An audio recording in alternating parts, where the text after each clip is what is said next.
So that's actually something that prompts me to make this video right now. And it is about the fact that I remember when I first came to China. Look, this whole thing, I'm not trying to be like, I'm an accent expert here. That's not what this whole thing is about. Okay. My boss just left my office right now, and we were having a discussion concerning accents and how people sound. And I remember when I first came to China, there was one instance where I had a demo.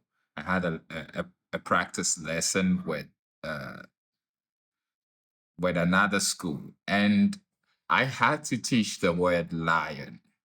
Had to teach the word lion, and I know and I remember from where I come from, in a lot of schools, a lot of places where I grew up in my schools, we were taught lion. Okay, so um, again, this is not a right and wrong thing. This is not an issue of who's right, who's wrong. That's not what we're talking about. So I remember after the demo, one of my good friend, he is the one who helped me get to China.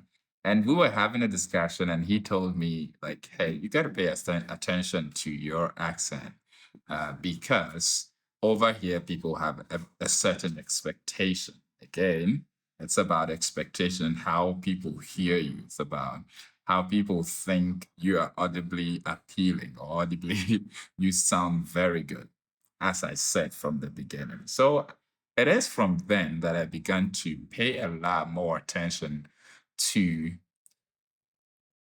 my accent and how I speak and, a whole lot of other things. So this is just a short video. Let's take this to the room. Let's take three languages. Number one is English in its basic form. Number two is Patois. If you know what that language is, it's something that's spoken in the line of Jamaicans. And let's take something like Pidgin.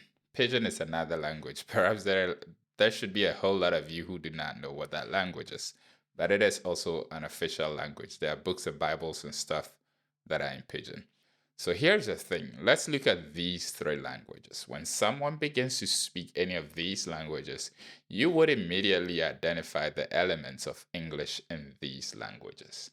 Now, as I said before, this is not a right or a wrong thing, okay? We're not trying to say one language or one accent is the right one or one is the wrong one. Being in China and teaching English as a second language, there's a particular expectation. You are expected to teach in a certain way, and therefore you're supposed to have your accent conforming to that. And also, when you sound in a different way, people begin to ask questions. People begin to wonder. They begin to wonder why it's not sounding like what they are used to. Okay.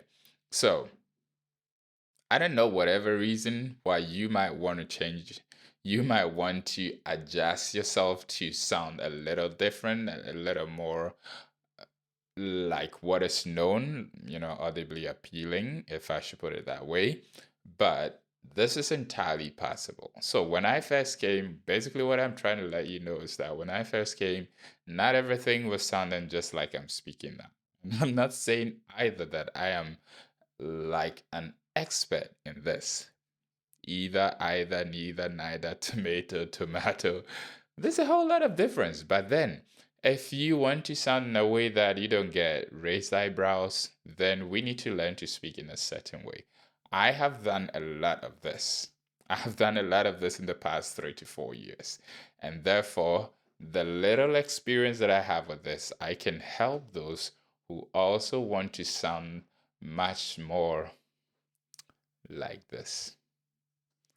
Hopefully, you might even sound much better than I do. So let's see what we can do about this.